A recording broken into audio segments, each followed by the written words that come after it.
یوں سمجھیں کہ آدھے سے زیادہ گزر چکا ہے۔ معلوم نہیں کہ یہ مہینہ 29 دن کا ہو یا 30 دن کا ہو۔ اللہ تعالیٰ کا لاکھ لاکھ شکر ہے کہ جس ذات نے ہمیں رمضان المبارک کا یہ مقدس اور بابرکت مہینہ عطا فرمایا۔ حضور خاتم الانبیاء سید الاولین والآخرین، تاجدار مدینہ، شاہ مدینہ، شاہد عالم صلی اللہ تعالی علیہ وسلم رمضان کا مہینہ آنے سے پہلے ہی اس مہینے کا انتظار شروع فرما دیتے تھے۔ بڑے بھائی حضرت شاہ صاحب، میرے محسن، میرے مربی، میرے استاد، بڑے بھائی بھی ہیں اور استاد بھی ہیں،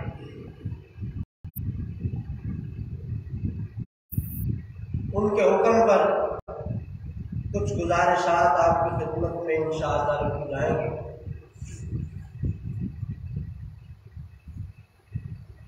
رحمت عالم صلی اللہ تعالی علیہ وسلم اس مبارک مہینہ کی آمد سے پہلے ہی 2 کام اس مہینہ کے لیے شروع فرما دیا کرتے تھے۔ نمبر 1، یہ دعا شروع کر دیتے تھے کہ اے اللہ مجھے یہ مہینہ عطا فرمائیے۔ یہ بہت بڑی بات ہے اور بہت بڑی بات ہے۔ حدیث کی کتابوں میں یہ دعا موجود ہے کہ آپ یہ دعا مانگتے تھے، اللہم بارک لنا فی رجب و شعبان وبلغنا رمضان، اے اللہ رجب اور شعبان میں برکت عطا فرما اور رمضان کا مہینہ ہمیں عطا فرما، یہ دعا مانگتے تھے۔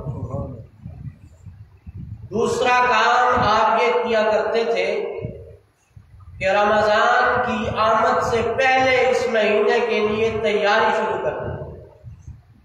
چنانچہ صحیح بخاری جو حدیث کی بڑی کتاب ہے، اس میں یہ روایت حضرت عائشہ ام المؤمنین صدیقہ رضی اللہ تعالی عنہا کی موجود ہے، اور حدیث کی دیگر کتابوں میں کہ شعبان کے مہینہ میں اللہ کے نبی سب سے زیادہ روزے رکھا کرتے تھے۔ یہ دونوں باتیں، حالانکہ جیسا کہ آپ جانتے ہیں حضور سرور کونین شاہ مدینہ تاجدار دو عالم صلی اللہ علیہ وسلم کو بہت زیادہ عبادات کی ضرورت نہیں تھی۔ آپ تو آپ کے جنتی ہونے میں کیا شک ہو سکتا ہے، نعوذ باللہ۔ آپ تو وجہ کونین ہیں، آپ تو وجہ کائنات ہیں، لولاک لما خلقت الافلاک، محبوب آپ نہ ہوتے ہم زمین و آسمان کو پیدا نہ کرتے۔ آپ تو آپ کی وجہ سے اللہ نے جنت اور جہنم اور کائنات کا یہ سارا نظام سجایا اور بنایا، اس کے باوجود عبادت کر رہے ہیں، اپنے آپ کو تھکا رہے ہیں، عبادت کے لیے کھڑے ہوتے ہیں۔ حدیث اور سیرت کی کتابوں میں ہے، کھڑے کھڑے آپ کے پاؤں سوج جاتے ہیں، سوزش آ جاتی ہے پاؤں پر۔ حضرت عائشہ ام المؤمنین صدیقہ کائنات رضی اللہ عنہا نے کہا، یا رسول اللہ، یا نبی اللہ، یا حبیب اللہ، اے اللہ کے رسول، اے اللہ کے نبی، اے اللہ کے میری آنکھوں کے تارے اور نور، میرے دل کا سرور، آپ تو جنت کے بادشاہ ہے، وجہ کائنات ہے، آپ کو اتنی عبادت کی کیا ضرورت ہے؟ حدیث میں یہ الفاظ آب زر سے، سونے کے پانی سے لکھنے کے قابل ہے۔ سردار دو عالم صلی اللہ علیہ وسلم نے فرمایا، عائشہ افلا اکون عبدا شکورا، کیا میں اس پروردگار کا شکر گزار بندہ نہ بنوں؟ اس کا شکر ادا کرنے کے لیے میں عبادت کروں۔ آپ کا رمضان کی خواہش کرنا، تمنا کرنا کہ اللہ مجھے رمضان عطا کرتے، یہ رمضان کی فضیلت کی میں سمجھتا ہوں سب سے بڑی دلیل ہے کہ اس مہینے کی تمنا سرور کائنات نے کی ہے۔ اللہ نے ہمیں یہ مہینہ عطا فرمایا، ہم نے تو اس کے لیے کوئی خاص تیاری بھی نہیں کی، کوئی بھی ہم نے تیاری، خالی ہاتھ ہیں ہم، پہلے بھی تھے اب بھی ہے۔ اور افسوس، صد افسوس یہ ہے کہ اتنا برکت والا، عظمت والا، رحمت والا، بخشش اور مغفرت والا، اللہ تعالیٰ کی شفقتوں اور رحمتوں والا مہینہ ملا، لیکن ہم اس کی قدر نہیں کر رہے، ہم اس کی قدر نہیں کر رہے۔ اللہ تعالیٰ کا یہ کتنا بڑا انعام ہے۔ لوگ کہتے ہیں پہلا عشرہ رحمت کا ہوتا ہے، دوسرا عشرہ مغفرت کا ہوتا ہے، تیسرا عشرہ جہنم سے آزادی کا ہوتا ہے۔ پہلے عشرے میں یہ دعا مانگا کرو، رب اغفر وارحم وانت خیر الراحمین۔ دوسرے عشرہ میں یہ دعا مانگا کرو، استغفر اللہ ربی من کل ذنب واتوب الیہ، استغفر اللہ الذی لا الہ الا هو الحی القیوم واتوب الیہ۔ تیسرے عشرے میں یہ دعا مانگا کرو، اللہم انک عفو تحب العفو فاعف عنی۔ میں یہ کہا کرتا ہوں رمضان کا ہر لمحہ، رمضان کی ہر ساعت اور رمضان کی ہر گھڑی رحمت بھی ہے، مغفرت بھی ہے، جہنم سے آزادی بھی۔ یہ وہ بابرکت مہینہ ہے جس کی ہر گھڑی، ہر لحظہ اور ہر ساعت رحمت بھی ہے، مغفرت بھی ہے، جہنم سے آزادی بھی۔ البتہ جب انسان ایک کام کر رہا ہوتا ہے، ابتدا میں ہوتا ہے، تو اس پر اس کا مالک نرم رویہ رکھتا ہے، مہربانی والا معاملہ کرتا ہے، شفقت والا معاملہ کرتا ہے کہ یہ نیا نیا آدمی ہے، اس کو نرمی کا معاملہ کرو اس کے ساتھ۔ یہی رحمت ہے جو ہمیں پہلے عشرے میں ملتی ہے۔ یہ بات جو میں ابھی کہہ رہا ہوں اللہ تعالیٰ نے ابھی میرے ذہن میں ڈالی ہے اور ابھی میں آپ سے کہنے جا رہا ہوں۔ اللہ تعالیٰ نے آپ کی برکت سے اور رحمت کائنات صلی اللہ علیہ وسلم کے صدقے اور وسیلے ابھی میرے ذہن میں یہ بات ڈالی تو میں ابھی کہنے جا رہا ہوں۔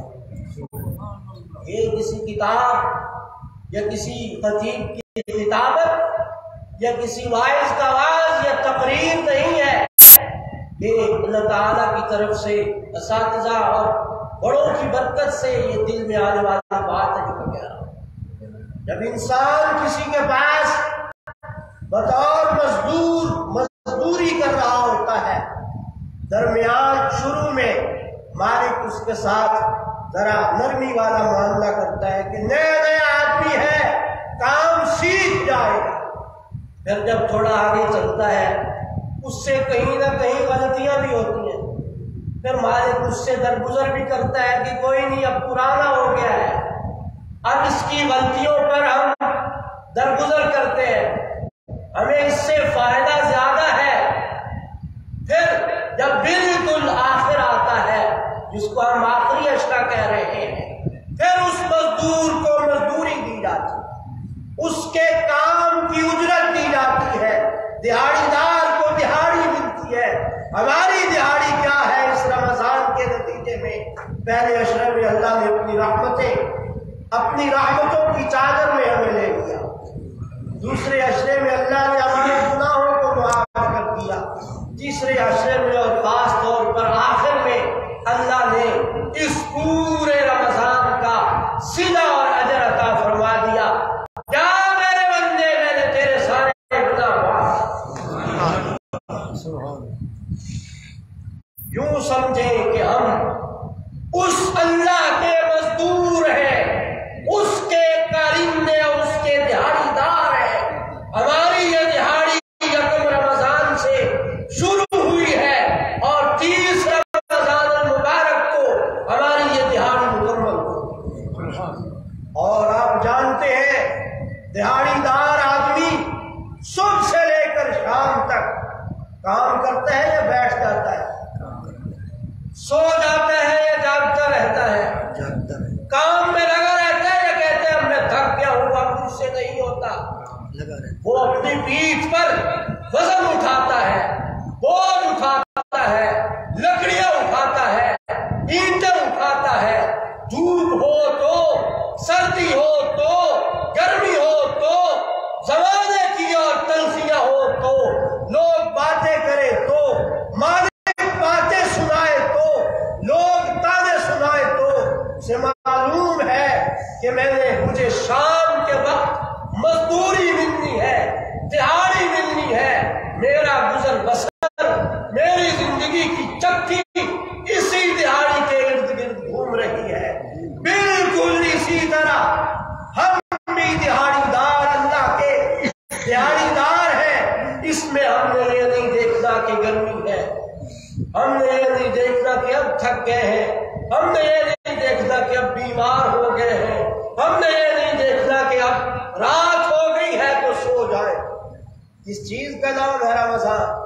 رمضان نام ہے راتوں کو مصلے پہ کھڑا ہونے کا اور دن میں زبان کو اللہ کے ذکر اور اللہ کی تلاوت سے تر اور دل کو شاد اور آباد رکھنے کا نام، یہ ہے رمضان۔ اور پھر جب آخری وقت آتا ہے دیہڑی دار کا، مزدور آدمی کا، یہ اللہ تعالیٰ نے میرے ذہن میں ایک مثال ڈالی، اس کے مطابق میں نے بات کو سمجھا دیا، کیونکہ مثال سے بات کو سمجھنا ذرا آسان ہوتا ہے، مثال سے بات واضح ہو جاتی ہے۔ جب انسان آخر میں آتا ہے تو اپنی کوشش، توانائی تھوڑی سی بڑھا دیتا ہے اور اس کے ذہن میں یہ بات بھی ہوتی ہے کہ بھائی اب تو تھوڑا ٹائم رہ گیا، عصر کا جب ٹائم ہو یا عصر سے کچھ پہلے کا، مزدور کو اب پتہ ہے کہ بس آخری جھٹکے ہیں، تھوڑی سی ہمت کر لو، پھر وہ تھکا ہوا ہوتا ہے، سارا دن کی تھکان ہوتی ہے، لیکن اس کے باوجود ہمت، توانائی، قوت جمع کرتا ہے، کہتا ہے کہ کوئی بات نہیں، اب ٹائم بس اجرت وصول کرنے کا ہے، مزدوری اور دہاڑی وصول کرنے کا ہے، ہمت جمع کر کے کام میں لگ جاتا ہے۔ بالکل اسی طرح اللہ نے رمضان کے آخری عشرے میں اعتکاف رکھا ہے۔ کیا رکھا ہے؟ اعتکاف رکھا ہے۔ میرے بندے، تو تھک گیا ہوگا روزے رکھ کے، عبادات کر کے، اب میرے اور قریب آ، اب میرے اور جب دیہڑی دار کا شام کا وقت آتا ہے، مالک کو بھی اس پر رحم آتا ہے کہ نہیں آتا؟ مالک کو بھی رحم آتا ہے۔ مالک کہتا ہے یار سارا دن کا تھکا آ رہا ہے، کوئی بات نہیں، اس پر شفقت، رحم ایک دن میں خود بخود اس کے لیے نرمی پیدا ہو جاتی ہے۔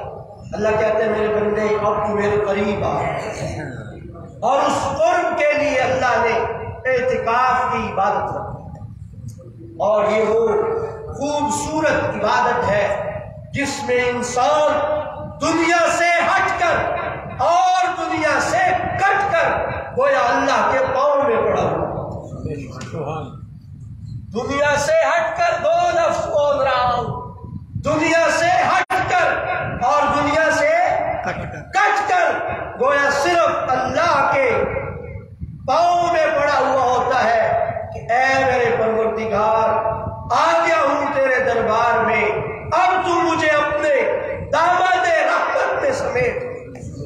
اب تو مجھے اپنی قربت دے دے، اب تو مجھے اپنی رحمت دے دے، اب تو مجھے اپنی بخشش اور مغفرت کے پروانے دے دے۔ اعتکاف کے پس منظر کے حوالے سے گزارش عرض کرتا جاؤں، رحمت عالم صلی اللہ تعالی علیہ وسلم جب حضور اکرم صلی اللہ علیہ وآلہ وسلم کا نامی اس میں گرامی آئے، زبان درود سے معطر ہونی چاہیے، زبان پر درود آنا چاہیے، اس پہ کنجوس مت بنا کرو۔ آپ نے فرمایا سب سے بڑا کنجوس وہ ہے جس کے سامنے میرا نام آئے اور مجھ پر درود نہ پڑے۔ کنجوس مت بنا کرو۔ رمضان کے مہینے میں تو نیکیوں کا ثواب بڑھ جاتا ہے، نفل کا ثواب کتنا ہو جاتا ہے؟ فرض کے برابر، اور فرض کا ثواب 70 فرضوں کے برابر ہو جاتا ہے۔ اس میں زیادہ عبادات کیا کریں۔ اور لوگ کہا کرتے ہیں کوئی صاحب وظیفہ دے دیں، کیا صاحب وظیفہ دے دیں، کوئی وظیفہ دس دو جی، پوری نہیں پوندی، کوئی وظیفہ دس دو، رزق کی برکت نہیں ہے، کوئی وظیفہ دس دو، گھر کی پریشانی ہے۔ یاد رکھیے اور لوہے قلب پر، دل کی تختی پر لکھ کر لے جائیے، دنیا کا سب سے بڑا وظیفہ پیغمبر کائنات کی ذات پر درود پڑھنا ہے۔ اس سے بڑا کوئی وظیفہ نہیں ہے، اس سے بڑا کوئی دم نہیں ہے، اس سے بڑا کوئی ٹوٹکا نہیں ہے، اس سے بڑا کوئی عمل نہیں ہے۔ من صلی علیہ واحدۃ صلی اللہ علیہ عشرہ، جو آپ کی ذات پر ایک بار درود پڑھتا ہے، اللہ کتنی رحمت نازل کرتے ہیں؟ 10 رحمتیں اللہ اس پر نازل کرتے ہیں۔ کیوں کنجوسی کرتے ہیں؟ رحمت عالم صلی اللہ تعالی علیہ وسلم جب آپ پر نزول وحی کا وقت قریب آیا، پہلی وحی اترنے کا وقت قریب آیا، یہ جو کچھ میں کہہ رہا ہوں آپ کے سامنے اس وقت، یہ میرے بڑے بھائی ہیں میرے، اور میں ان کا چھوٹا بھائی حضرت شاہ صاحب کی برکت ہے، اور انہوں نے جیسی ہماری تربیت کی اور جیسے ہمیں پڑھایا، یعنی بالکل جیسے انگلی پکڑ کر چلایا جاتا ہے، ایسے ہی انہوں نے ہمارے ساتھ شفقت والا معاملہ کیا۔ آج اس کے بعد ہم اللہ کی ثنا ہے اور محمد مصطفیٰ صلی اللہ علیہ وسلم کی حمد و توصیف میں 2 جملے بولنے والے بن گئے انہی کی دعاؤں سے۔ اور میں یہ کہا کرتا ہوں اکثر نوجوان ساتھیوں سے کہ اپنے بڑوں کا ادب کیا کریں، اپنے والدین کا ادب کیا کریں۔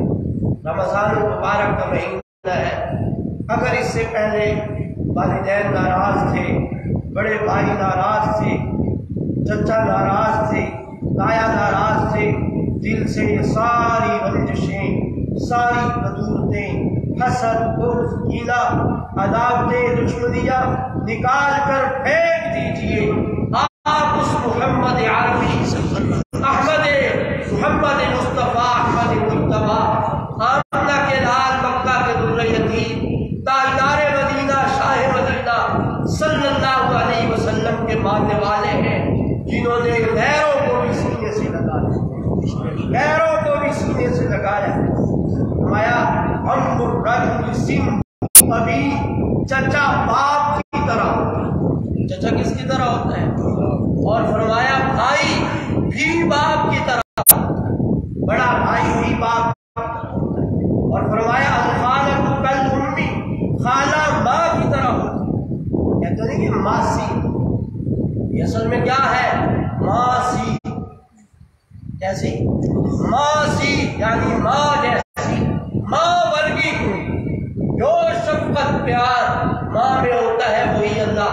لیکن بڑوں سے بھی ضروری نہیں ہے کہ بڑوں سے غلطی نہ ہو، بڑوں سے بھی غلطی ہو سکتی ہے، دایا سے بھی ہو سکتی ہے، والد سے بھی ہو سکتی ہے، والدہ سے بھی ہو سکتی ہے، لیکن ان کی غلطیوں کے باوجود لا تقل لهما اف ولا تنهرهما، قرآن کہتا ہے انہیں اف بھی مت کہو۔ اف کسے کہتے ہیں جانتے ہیں آپ؟ والد نے کہا پتر جا ہے کام کر کے آؤ۔ بیٹے نے کہا کام پہ جا رہا ہے بیٹا، یہ نہیں کہا کہ ابا میں نہیں کرتا، کام پہ جا رہے ہیں لیکن اٹھیا تو نہ کیتا، کام پہ جا بھی رہے ہیں تو لال سیر بھی مارے، منہ بھی کیتی، ناراضگی کا اظہار بھی کیتا، مچھے تے پل پہ شکل، یہ جو اس کی زمین پر شکل آیا ہے اور اس نے صرف اشارے سے ایسا کیا ہے، قرآن کہتا ہے ایسا کرنے کی بھی اجازت نہیں، ایسا کرنے کی بھی اجازت نہیں ہے، چاہے جائے کہ ان کو برا بھلا کہا جائے، ان کے حق طلب کیے جائیں، ان کے حق مارے جائیں۔ اور رحمت عالم صلی اللہ علیہ وسلم نے فرمایا، شعب الایمان امام بیہقی کی حدیث پاک کی ایک مشہور اور مستند کتاب ہے، اس میں انہوں نے ایک طویل روایت اور حدیث نقل کی ہے جس کے راوی حضرت سلمان فارسی رضی اللہ تعالی عنہ ہے۔ اس روایت کے آخر میں حضرت صلی اللہ علیہ وسلم کا یہ ارشاد ہے، فرمایا اس مہینے میں جو اپنے ماتحت آدمی سے نرمی والا معاملہ کرتا ہے، اللہ اس کی گردن کو جہنم سے آزاد۔ ماتحت کون ہوتا ہے؟ آپ کا مشیرہ ہے، وہ آپ کا ماتحت ہے۔ آپ کے پاس دکان پر کام کرنے والا آدمی ہے، وہ آپ کا ماتحت ہے۔ آپ کے پاس ڈیرے پر جانوروں کو چارہ ڈالنے والا آدمی ہے، وہ آپ کا ماتحت ہے۔ آپ کے پاس ڈرائیور آپ نے رکھا ہوا ہے گاڑی کا، وہ آپ کا ماتحت ہے۔ آپ نے گارڈ رکھا ہوا ہے اپنے ادارے کا، کمپنی کا، فیکٹری کا، گھر کا، مسجد کا، کسی بھی جگہ کا، وہ آپ کا ماتحت ہے۔ اسی طرح آپ کی بیوی بھی آپ کی ماتحت ہے۔ ان سب سے نرمی والا معاملہ کیجیے۔ اب یہ نہیں بھئی رمضان میں ہم نے روزہ رکھ لیا ہے، بھئی آپ نے روزہ رکھا ہے تو اللہ کے لیے رکھا ہے، سارا دن بیوی کے ساتھ بات کریں گے، اکھڑ کر کریں گے، جیسے کوئی بیوی نے ان پہ کوئی احسان کی تو ہے روزہ رکھ لیا۔ روزہ کس واسطے رکھا ہے؟ بزرگ اللہ واسطے رکھا ہے، بیوی واسطے تو رکھا نہیں۔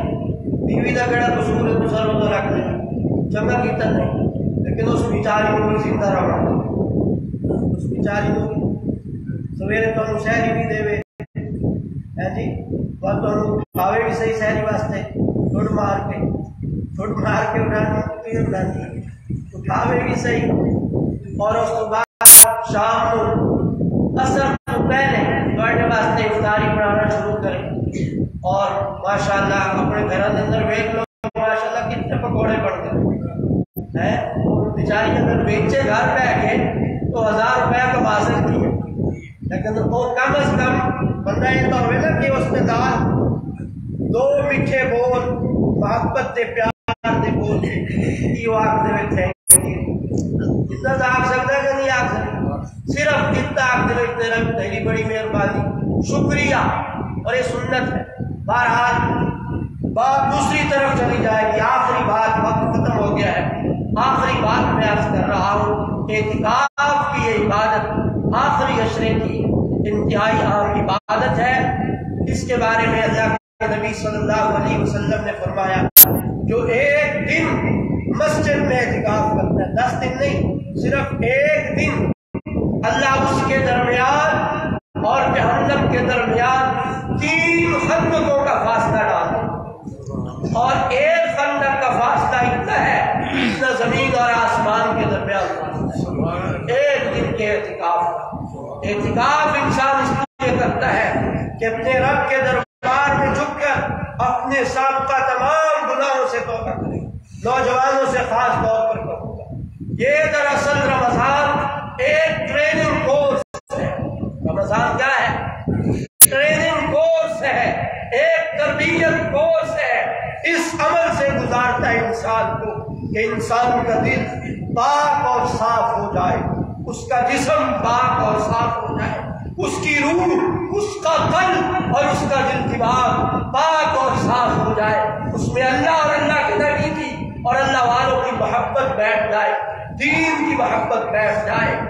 اور علامہ اقبال نے کہا کہ ہم تو مائل کا کرم ہے، کوئی سائل ہی نہیں، راہ نگران سے کوئی راہ رب منزل ہی نہیں، ہر رات، ہر گھڑی، ہر